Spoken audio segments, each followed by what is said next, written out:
All right, let's get it going. Let's fire it up and let's fire away. It is Dan Mathews and the Animals, episode 21. I'm Dan Mathews. He is the animal. He is Matt Maltepes. He's got the coffee of the gods. He's ready to go. The day is ready to go, ready to roar, all of those different types of things. I mean, I think I've thrown out every single cheesy cliche I can in the gambling parlance. I mean, are there any I'm missing, Matt? I mean, do I need any more? Luck favors the bold. Okay. All right. There you go. Now I'm feeling like less of a stiff and more of a sharp. But anyway, Matt, of course, his work speaks for itself. His work with his pops, the Philly Godfather, and of course, the College Kids. Of course, subscribe to the College Kids channel right here on YouTube. You get this show and all of the great gambling content that'll be coming your way for not only college, but also to the NFL, everything else. Maybe I need to start watching the NFL a lot more, the shows for that, Matt, because clearly my NFL plays are not good. The college plays are great. I don't know. Pay attention, man. We're on every Thursday. We're on Sirius XM Radio, channel 159. We record Thursdays. It should air over the weekend. So pay attention. We're live on Twitter, so you can check that out as well on the College Kids or Philly Godfather, YouTube. Follow the action everywhere and anywhere you can think of.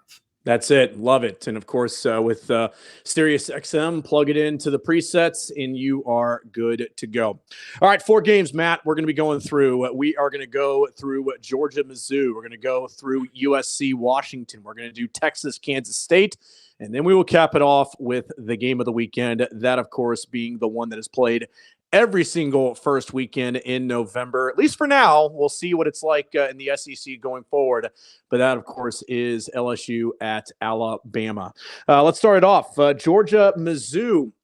And just kind of to set you up on this, Matt, I mean, there's a lot of things that really kind of surprised me with this line. I mean, of course, Georgia showed you last week, no Brock Bowers, no problem.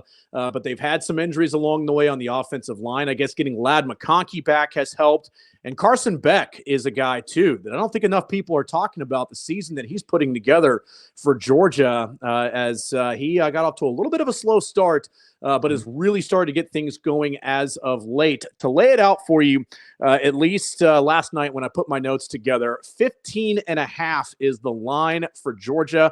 They are in Athens. That has been tough on opponents. I don't believe I have to go back and try to remember the last time they lost in Athens under Kirby Smart. It's been a long time. I could probably find that here a little bit later on, throw that out on Twitter or something. But the money line for Mizzou, I mean, I guess if you're saying value, but I think the board is telling you, hey, look, we ain't in the business of giving away a ton of money. We don't feel like that is going to happen. Plus 550 in that regard. The over-under for this one is 55. How you seeing this one breaking down? So Mizzou comes in 5-3 against the spread. Georgia 2-5-1 against the spread, but they have a 25.8 margin of victory still. Georgia's coming off a big win against Florida. They won by more than 20. Same goes for Missouri, though. They took out South Carolina last week easily. These two teams, they've had 3 common opponents, and both teams went 3-0 against those teams with similar average margin of victories. With Georgia laying 16 points, to me, it seems like a lot for two teams that have played similar against similar competition. I mean, Missouri comes in with the hardest strength of schedule, ranking 25 slots higher in strength of schedule thus far in my rankings. And this is the best defense that Georgia has faced in the opponent yards per play metric. This is also top 15 offense in the nation right now in the yards per play metric, which is, again, the best team they have faced in terms of that metric. So this Missouri team, man, they're no joke. They almost took out LSU, and they were up at halftime, actually. And then by the end of the game, I think they were down by 3 at the end of the game where, Brady Cook had 40 seconds left to drive him down, but he threw a pick 6. So this is also by far the best defensive line to Carson Beck, who have played all season. He has had a great season, but he has not faced that many great defensive lines. Missouri's ranked number 23 in sack percentage, while the average rank of Georgia's opponents would rank 93rd. So as of right now, Missouri, I think, is plus 9.5 first half. I do like the plus 10. You can get that probably for like minus 125. So Missouri plus 10 first half. And I like Missouri full game with the points, man. And so listen, I'm not going to, if you want to get crazy and you want to bet Missouri money line, I'm not going to say anything, but, there's a small shot you got there. So. Yeah, I mean, it's kind of one of those things. I mean, just to kind of give context on that, I believe that Kansas was plus 245 money line last week. So that at least was a little bit more in the neighborhood that you would look for in terms of good value. Because again, look, I'll throw out another gambling cliche. The buildings in Vegas are large for a reason. That's because people like us go in there feeling like, oh, I got this place. And then as we're leaving, we say, man, I can't wait to get to McCarran and get the hell out of here. So, there's all of those different types of things. But I'm with you, though. I mean, I look at that number and, and I see the combination of Brady Cook and Luther Burden. And I just feel like that's going to really provide for some huge plays for Mizzou. I'm sure that Georgia will probably have a game plan for Burden, as they probably should. But then, it's also, too, Georgia's passing game really getting going. From my experience the last 10 years covering Georgia, and for a good portion of that time, Mike Bobo was the offensive coordinator there at Georgia. His offenses usually got off to a little bit of a slow start, and then as the season went on, they really picked up. No disrespect to my guy, Aaron Murray. He's still a good buddy of mine. But, I mean, when he came back this time around, and some Georgia fans were like, you got to be kidding me. We're bringing back Mike Bobo. My response to them was, all right, watch what he does with this talent, because the greatest coaching job I think I ever saw an OC do was that 2013 season where Georgia lost Malcolm Mitchell. They didn't have Chris Conley for a long amount of the time. I mean, he made guys like Rentavious Wooten and also Arthur Lynch look like really good college players, and they were. But, I mean, he really helped them put up some serious numbers that year. They lost Justin Scott Wesley that year as well. Keith Marshall went down. You didn't have, I believe that season, they didn't have Todd Gurley for a portion of it as well. So, look, this time around, Kirby Smart, he has been known for his recruiting and development there at Georgia. And this is the time of year, too. That's the one little pushback that I would have is this is the time of year when Georgia really starts to hit their stride. And it's a good time of year for them to need it, because not only do they have this game, they've still got to go to Tennessee. They've still got Ole Miss coming to their place, and Ole Miss has A&M this weekend. They're a slight favorite over A&M, but Lane Kiffin's going to be bringing a good team to Athens, and I suspect that's going to be another tough one as well. And then some people might look at the end of the season and say Georgia Tech. Georgia Tech's a scrappy football team. They just showed it to you last week against North Carolina.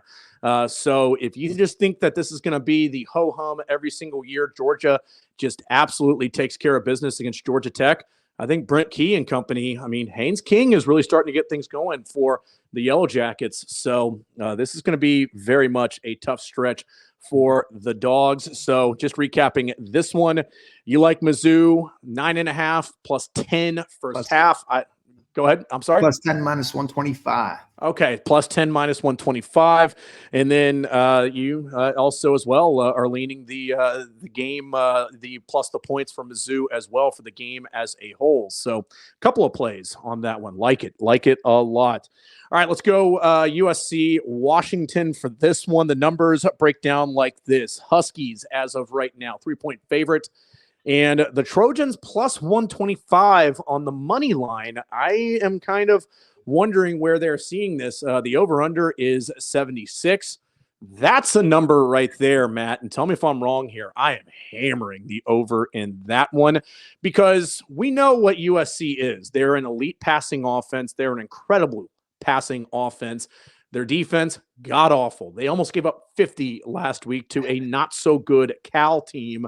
And now you bring in a guy that a lot of people are saying might be the front runner for the Heisman right now in Michael Penix and this Washington team. The only thing that would possibly scare me off that a little bit, does Washington maybe try to really physical their way through this game and kind of slow it down a little bit? How are you seeing this breaking down? So UC comes into this game 2-7 against the spread, negative 7.2 against the spread plus minus. Washington, on the other hand, 3-4-1 against the spread. 4 common opponents for each of these teams. Both teams are 4-0 against those teams. Both teams are neck and neck in terms of strength of schedule. But the difference is when USC versed that tougher strength of schedule, the tougher competition in Utah and Notre Dame, they folded. However, the Huskies, when they were confronted with a top-notch competition in Oregon, they rose to the occasion. I mean, they took out Oregon. They put up 36 points in that defense, and that's a serious defense. USC's defense, on the other hand, I don't think it compares.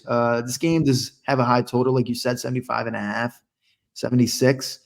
And as high as it is, I mean, I got to lean over here. You know what I mean? As crazy as it sounds, 76 points, high total. I lean over here. I have not touched it. I have not bet it yet, but I do lean over 75.5, 76, and Washington minus the 3. Yeah, I'm with you on Washington. I mean, I think that this is a situation with USC where that defense just has zero confidence. And I also just think, too, are we maybe looking at the final game of Caleb Williams at USC? Because what are they sitting at, 2-3 losses right now? I mean, wherever they're at, this loss would completely knock them out probably of the New Year's Six game. I even think if they were able to rally and make a New Year's Six game, you probably still don't see him playing in that. I almost wonder if it's to a certain point where Lincoln Riley just tells them, hey, we're going to go ahead and shut you down for the season. Get ready for the NFL draft. You can still be part of the team, all of those things, but there's no need for you to try to hurt yourself or anything else that could possibly derail your NFL opportunity, because he probably is the first pick overall. But I still just, it's kind of one of those things where SC is just not playing for much anymore. And if Washington jumps out on them and gets a big lead early, well, what does that mean for the rest of the game? Yeah. About as well.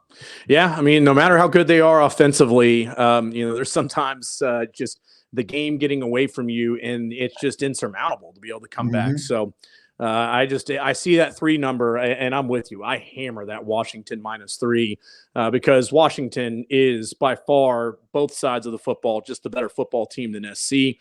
So we will see how it shakes out.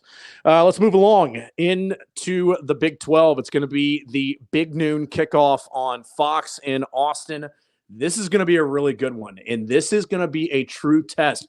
Every college football team that has a loss has a chance to be able to redeem themselves as the season goes along. We've seen it all the time. Bama has had a master's degree in doing this, and they're going to have another chance. We'll get to that game here in just a second.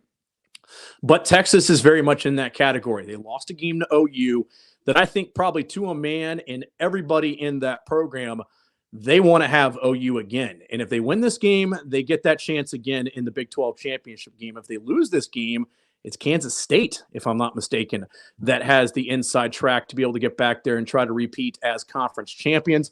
The numbers break down like this. Horns minus 3. Kansas State plus 155 on the money line. That's intriguing. And then also, too, as well, the over-under is 50 for this one. How are you seeing this one breaking down?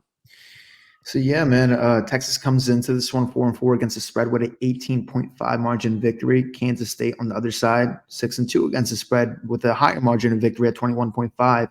And against the spread plus minus of 10.8, which is the second highest in college football. So pretty damn impressive. Both of these teams are more run heavy, especially Kansas State. They're ranked 24th in the nation in rushing play percentage. And they have one of the best running attacks in the nation. But in my opinion, this is going to be the best defense that Kansas State will have faced. Texas was able to hold both Alabama and Kansas both in check when they versed them. Two good teams that are good at running the ball. I believe Texas had a harder strength of schedule so far.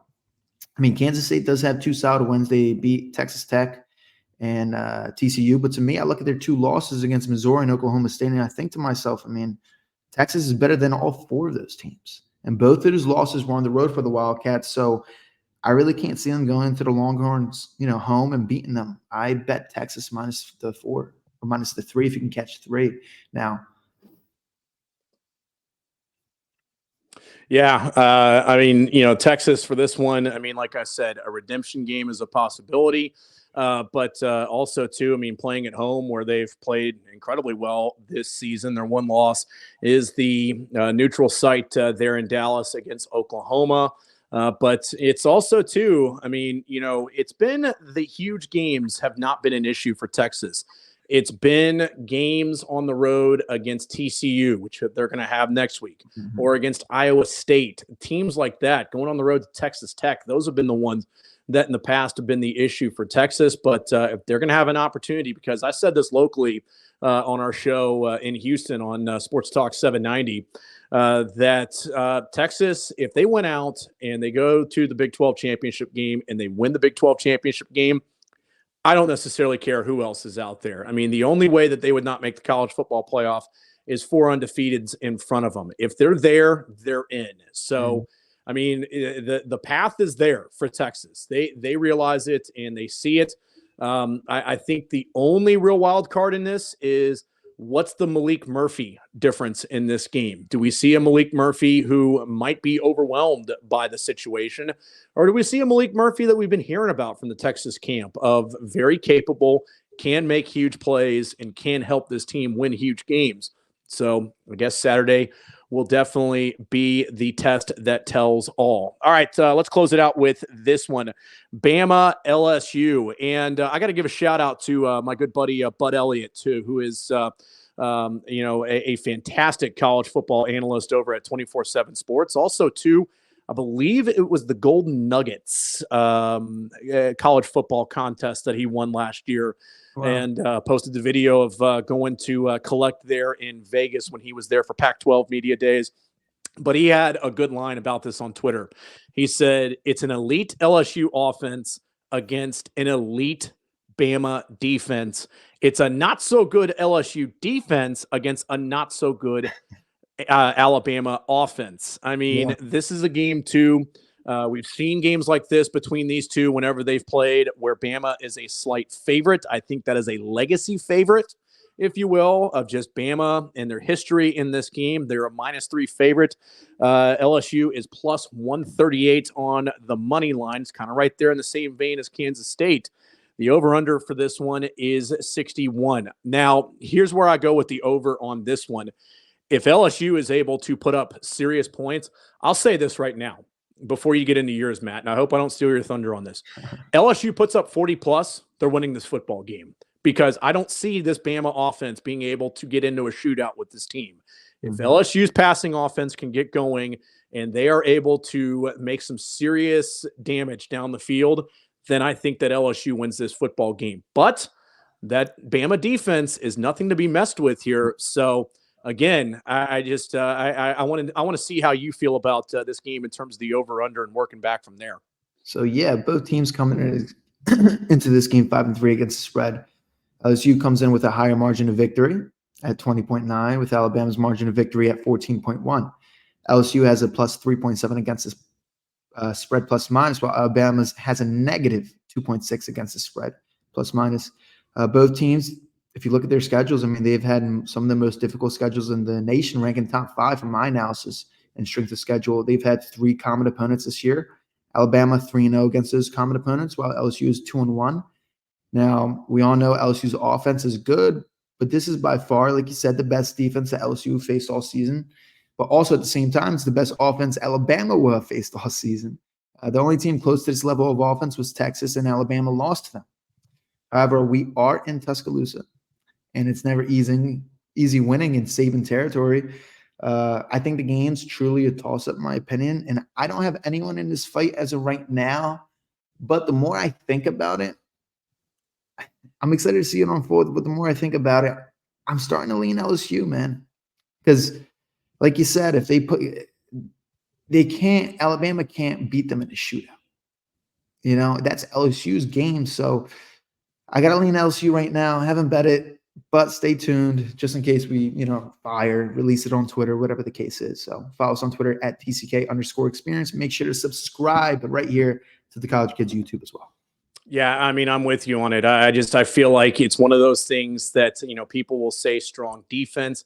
I think even with strong defense, I just don't trust that Alabama offense. I just don't. And I think that the only way that they would be able to, possibly, cause some havoc in that regard would be turning LSU over. LSU doesn't do that a ton.